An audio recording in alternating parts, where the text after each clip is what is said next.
جو بھی کھڑا ہوگا، یہ میرا یقین ہے عزیزوں کہ وہ خود رسول پاک تمہاری مدد کے لیے تشریف لاتے ہیں۔ سبحان اللہ۔ کسی اور کی ضرورت نہیں، کسی اور پارٹی کی ضرورت بھی نہیں پیش آئے گی۔ تم دیکھ لینا جیلوں میں قید مجاہدین آزادی کی کہانیاں سنو۔ کئی ایسے بزرگان دین جن کو ظالموں نے قید تنہائی میں پوری زندگیاں ختم کر ڈالی، لیکن کیا وہ بیچارے رہ گئے، گھروں سے دور رہ کر کے قید میں انتقال کر گئے؟ نہیں، ان قید کی تنہائیوں میں کئی راتیں ایسی آئیں جب کوئی عزیز پاس نہیں ہوتا تو تاجدار مدینہ خواب میں تشریف لایا کرتے۔ سبحان اللہ۔ رسول پاک صلی اللہ علیہ وسلم تسلی دینے کے لیے آتے تھے۔ بعض ان مجاہدین کی تاریخ بھی میں نے پڑھی ہے جن کو جور و ظلم نے پھانسی کے پھندے تک بھی چڑھایا، تو پھانسی کے پھندے پر لٹکنے سے پہلے بھی اسی مراد آباد شہر کے اس کفایت علی کافی نے گنگناتے ہوئے یوں ہی تو کہا تھا، کوئی گل باقی رہے گا نہ چمن رہ جائے گا، پر رسول اللہ کا دین حسن رہ جائے گا۔ اطلس و کم خواب کے پوشاک پہ نازم نہ ہو، اس تنے بے جان پر خاکی کفن رہ جائے گا۔ اسی کافی نے کہا تھا سب فنا ہو جائیں گے کافی وہ، لیکن حشر تک نام حضرت کا زبانوں پر چلن رہ جائے گا۔ آج میں ایک تاریخ کی سچائی آپ کو بتا دوں، اقبال نے بہت اچھے انداز میں پیش کیا ہے۔ ستیزہ کار رہا ہے ازل سے تا امروز، ستیزہ کار رہا ہے ازل سے تا امروز، شرار ابو لہبی سے چراغ مصطفی۔ یہ حق و باطل کی مارکہ آرائیاں کسی زمانے کے خاص نہیں۔ جس وقت سے اس کائنات میں وجود اللہ نے بخشا انسانوں کو، حق و باطل کی جماعتوں کا ٹکراؤ ہوتا رہا۔ ایک طرف موسیٰ علیہ السلام تھے تو دوسری طرف فرعون اپنے لشکر جبار کے ساتھ رہا۔ ایک طرف ابراہیم علیہ السلام تنہا تھے تو ساری طاقت و قوت کے ساتھ نمرود اپنی خدائی کے اعلان کے ساتھ موجود رہا۔ یحییٰ علیہ السلام اللہ کے نبی ہیں، زکریا علیہ السلام اللہ کے نبی ہیں۔ دوسری طرف جور و ظلم سے قائم کیے ہوئے تخت کے یہودی بادشاہ رہے۔ ہر زمانے میں طاقت میں چور، نشے حکومت میں چور، ظالموں کی حکومتیں رہی، اور حق جماعت ہمیشہ کم تعداد میں رہی، ہمیشہ کم تعداد میں رہی۔ مجھے حیرت ہوتی ہے آج جو لوگ یہ کہتے ہیں اب کے حالات برابر نہیں ہے، ہندوستان کے حالات برابر نہیں ہیں، آپ اتنا نہ بولیں ہم مائنورٹی میں ہیں، ہم اقلیت میں ہیں۔ ان سب سے کہو ذرا اپنی تعلیم پڑھ کر کے دیکھو، بدر میں ہم مائنورٹی میں ہی تھے، تب بھی سر چڑھ کر بول رہے تھے۔ احد میں ہماری تعداد کم تھی لیکن روبو دبدبہ کسی اور جماعت پر قائم تھا۔ اور سب سے زیادہ اگر تاریخ میں کم تعداد میں کوئی جنگ نظر آتی ہے تو کربلا کا میدان ہے۔ ایک طرف صرف 82 لوگ، 82 لوگ ہیں، مقابل میں 22,000 کا لشکر جبار ہے، لیکن 82 لوگوں میں سے ایک جوان بچہ بھی ایسا نہیں جو یہ کہتا ہو کہ حالات خراب ہیں، حکومت اور تخت ان کے پاس ہے، سیاست اور اقتدار یزید کے پاس ہے، مصلحت کا راستہ دیکھ لینا چاہیے، ہمارے بھی بیوی بچے ہیں، بال بچے ہیں، کوئی تیسرا راستہ نکال لینا چاہیے۔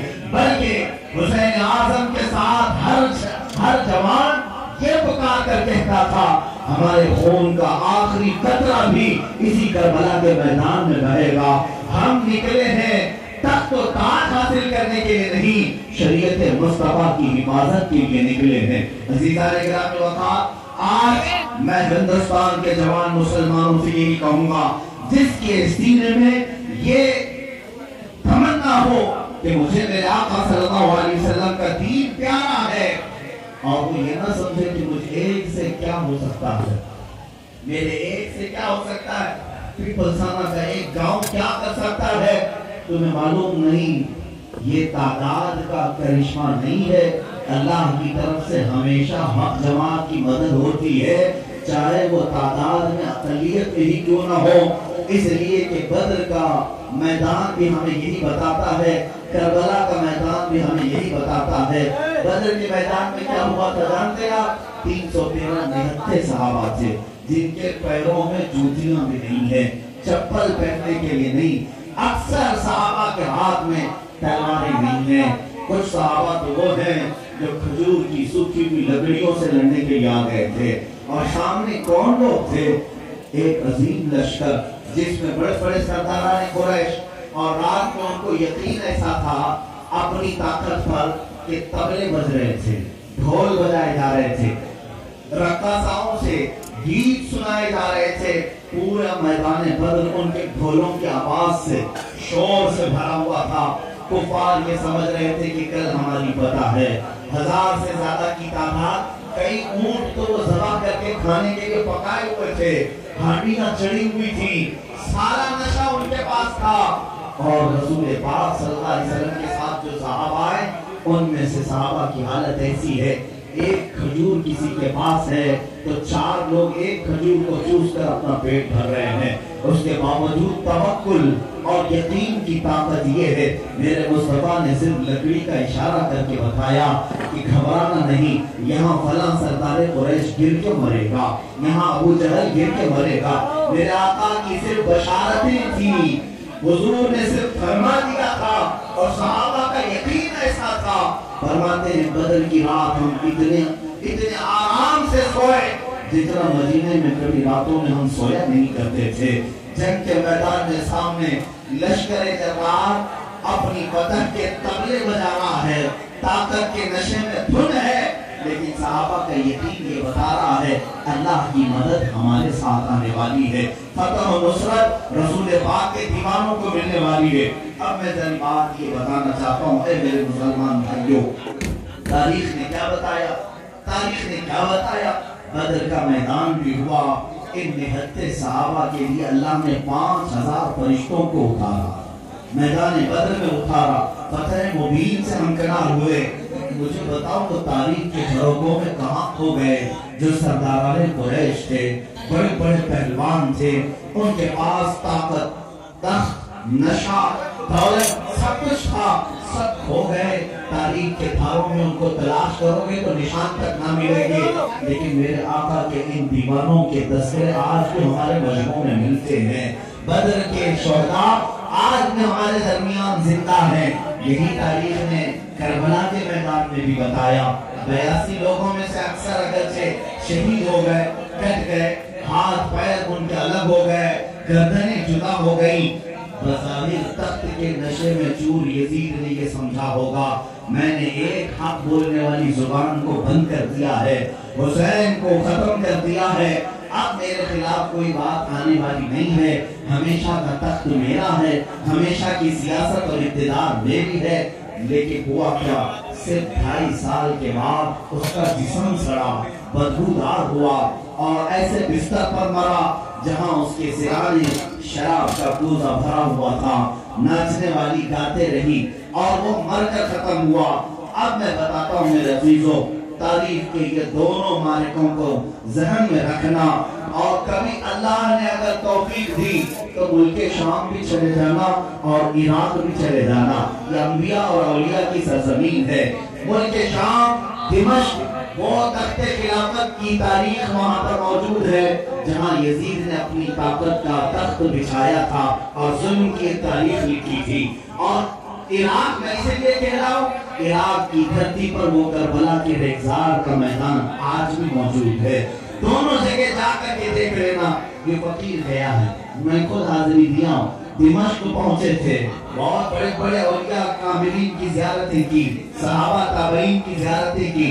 کسی صاحب نے ہمیں یہ بتایا کہ یزید کا وہ بازار بھی اسی دمشق میں ہے، اس کا محل، اس کا تاج و تخت یہیں پر ہوا کرتا تھا۔ ہم نے پوچھا کہ آخر وہ دفن کہاں ہوا؟ اس کے چاہنے والے بھی تو ہوں گے۔ لوگوں نے بتایا مزبلہ ایک جگہ ہے دمشق میں۔ ہم نے پوچھا وہ جگہ کہاں ہے؟ لوگوں نے بتایا دمشق کا سارا کوڑا کرکٹ جہاں پھینکا جاتا ہے، کہا جاتا ہے کہ وہاں اس کی قبر ہے جہاں کتے بھی پیشاب کرتے ہیں، غلاظت بھی وہیں جا کر کے دفن ہوتی ہے، ساری غلاظتیں ناک پکڑ کر کے بھی کوئی کھڑا نہ ہو سکے، ایسی جگہ لوگوں نے بتایا کہ یہاں یزید ختم ہو چکا، یہاں اسے دفن کیا گیا تھا۔ ہم زیارت کی غرض سے نہیں گئے، عبرت کو دیکھنا تھا۔ عزیزان گرامی، پھر ہم نے تاریخ کے دھروکوں کو پلٹا، عراق کی سرزمین پر بھی آئے، کربلا بھی ہم گئے اور پوچھا وہ میدان کہاں ہے جہاں آل رسول کا خون بہایا گیا تھا، جہاں ان کے جسموں کے اوپر گھوڑے دوڑائے گئے تھے، ان کے ٹکڑوں کو تبدیل کر دیا گیا تھا۔ لیکن دیکھا میرے عزیزوں، پورے کربلا میں وہ کوئی میدان نظر نہیں آتا ہے، کوئی میدان نہیں، بلکہ اسی میدان میں عالی شان رعب و دبدبہ قائم کیے ہوئے روضہ حسین نظر آتا ہے، اور اس روضہ حسین پر سنہری بلکہ سونے میں تلئی کیا ہوا وہ چمکتا ہوا گنبد جو ہزاروں کی آنکھوں کو خلا کرتا ہے، اور اس پر سرخ پرچم لہراتا ہوا آج بھی دنیا کو یہ بتا رہا ہے یزید 2.5 سال سے زیادہ تخت سنبھال نہ سکا، 14 صدیاں گزر گئی، اب تک جھنڈا حسین کا ہی لہرا رہا ہے۔ اس سے پتہ یہ چلتا ہے آج کی تاریخ میں بھی میں بڑی ذمہ داری کے ساتھ کہوں گا، یزید کی طرح ظلم کے ساتھ تخت اگر سجایا گیا، چاہے وہ دمشق میں ہو، چاہے وہ دلی میں ہو، چاہے لکھنؤ میں ہو، ختم تو ہونا ہی ہے، ختم تو ہونا ہی ہے، اس لیے کہ حسین کو آنا بھی ہے۔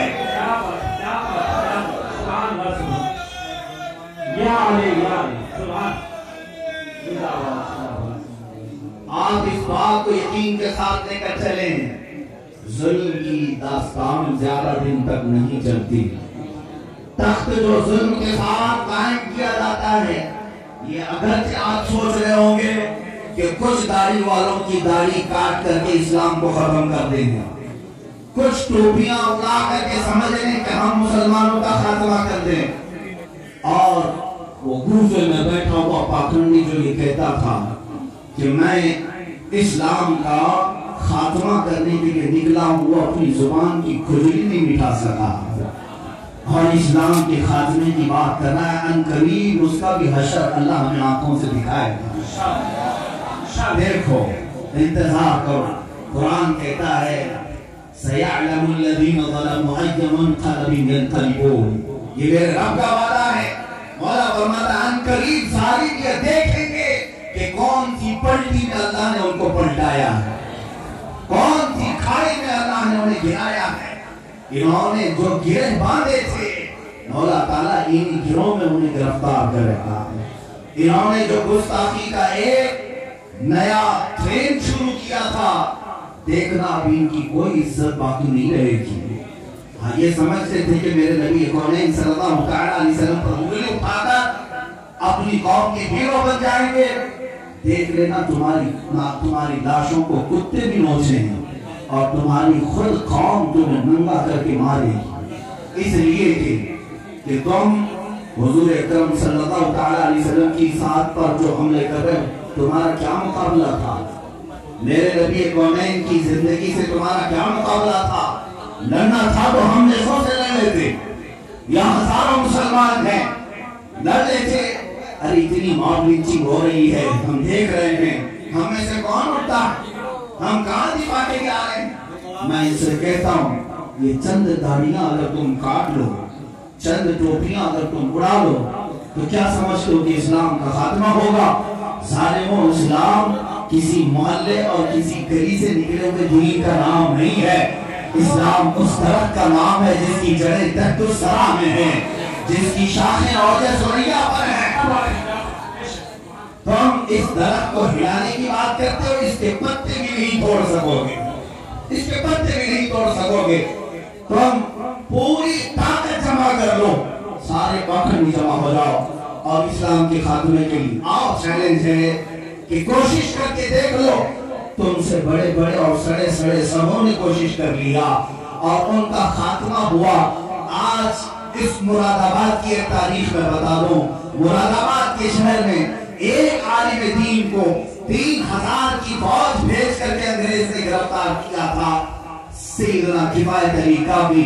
ان کی تربت پر لاکھوں رحمتیں، ان کی تربت انور پر کروڑوں سلام نازل ہو مولا کی، لیکن اس وقت ایک حق بولنے والے عالم کو انہوں نے گرفتار کیا تھا، اس لیے کہ ان ظالموں کو معلوم تھا۔ اچھا ایک بات میں آپ کو بتا دوں، ان کو تکلیف کس سے ہے؟ مجمع سے نہیں، اس زبان سے ہے جو حق بولتی ہے، اس زبان سے۔ ان کو پتا ہے یہ علماء سے دشمنی کیوں کرتے ہیں، ارے یہ علماء بیچارے نہ ان کی کوئی تنخواہ صحیح ہے، نہ ان کے معاشی حالات ٹھیک ہیں، ان کے پاس نہ کوئی طاقت و قوت ہے، ڈھنگ کا گھر نہیں، لیکن ساری طاقت تم ان علماء کے پیچھے کیوں جھونکتے ہو؟ میں راز یہ بھی بتا دوں، انہیں اچھی طرح سے معلوم ہے ان کی 1000 توپوں میں وہ طاقت نہیں جو ایک عالم ربانی کی زبان میں ہوتی ہے۔ سبحان اللہ، نعرہ تکبیر، نعرہ تکبیر، نعرہ رسالت، مسلک اعلیٰ حضرت مفتی سلمان اظہری صاحب قبلہ، سرزمین پیپلزانہ۔ سبحان اللہ۔ دلوں کا انقلاب بندوق اور توپ سے نہیں آتا، دلوں کا انقلاب اللہ والی زبانوں سے آتا ہے، اور وہ اللہ تعالیٰ نے علماء ربانیین کو عطا کیا۔ ایک عالم دین مراد آباد کے گرفتار کیا، اس وقت 7 دن قید کے بعد